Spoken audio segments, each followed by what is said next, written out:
Hello and welcome to Akshu's Kitchen. Today we'll see how to prepare Vaangi Bhath, for which we'll need the following ingredients to serve approximately 2 to 3 people. 1 cup of basmati rice cooked in about 4 cups of boiling water for about 10 to 15 minutes or until it is 90% done, and I've drained the water and I kept it ready. If you don't want the basmati rice, you can also use the rice you use for everyday cooking. 250 grams of brinjal or aubergine cut into 1 inch size pieces in length and about 3/4 centimeter in thickness, and I've soaked it in about 2 cups of water to preserve the color so that it does not change brown in color. 1 inch size of tamarind and 1 small sized onion. For tempering, 1/3 teaspoon of mustard seeds and 1/4 teaspoon of cumin seeds, that is whole jeera seeds, 1 teaspoon of salt and 1/3 teaspoon of asafoetida, that is hing. And for the masala, 1 teaspoon of urad dal, 1 teaspoon of chana dal, 3 teaspoon of whole coriander seeds, 1.5 tablespoon of grated coconut, 1 inch piece cinnamon, 1 clove, and 6 to 10 whole red dry chilies according to the spiciness required and also the size of the chilies. Because I'm using that bigger one, I'm using only 6 of them. If you're using smaller sized one, you will need more of them. Also, as I already said, you can increase it or decrease it according to the spice level you require. First, I'm going to soak the tamarind in half cup of water, and when it is soaked well, I'm going to squeeze it well and take the tamarind juice out of it, and I can discard the pulp, and I'm going to keep this water aside ready.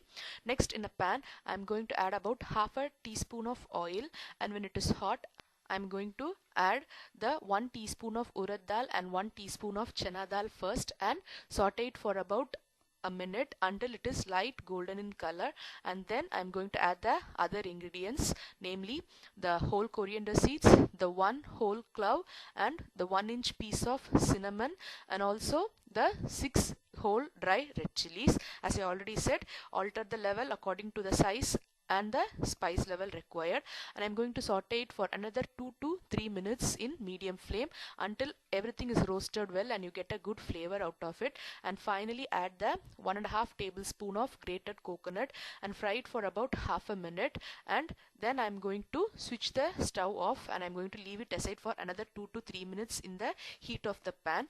So after half a minute, I have switched off the stove and let it be there in the hot pan for another 1 or 2 minutes so that the coconut gets dried well without the flame but only with the heat, and then transfer it to a plate and allow it to cool down to room temperature.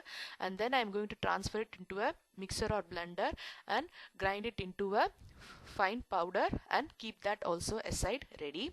Next, in the same pan, I'm going to add about 1 tablespoon of oil, and when it is hot, I'm going to add the 1/3 teaspoon of mustard seeds and 1/4 teaspoon of cumin seeds, that's the jeera seeds, and allow it to splutter well.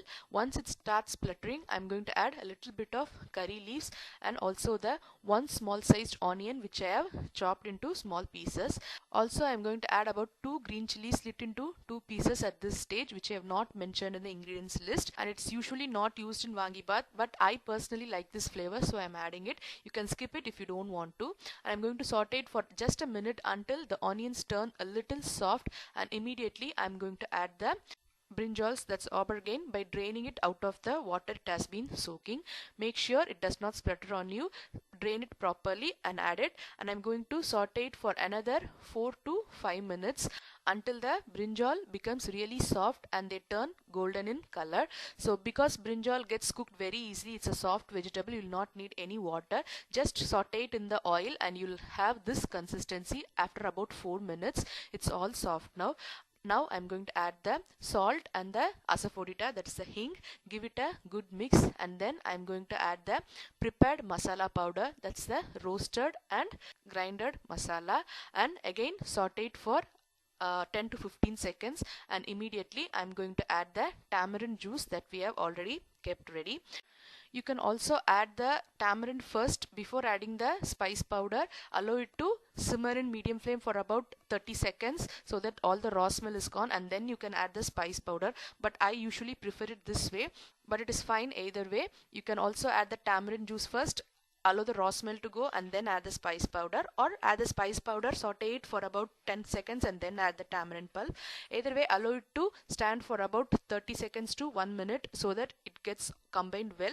And then to this I am going to add the already cooked and drained basmati rice or the normal rice, whichever you prefer, and I'm going to mix it thoroughly so that the rice gets combined well with all the masala. I'm adding little by little rice so that it's easy to mix them all together. So once it's all thoroughly mixed, Vaangi Bhath or Brinjal rice is ready. You can also prepare the spice powder in bulk and store it in container, but if you are preparing it in bulk quantity, do not use coconut. Finally, throw in some coriander leaves and Vaangi Bhath is ready to serve. Try it and you'll really like it. Thank you for watching Akshu's Kitchen.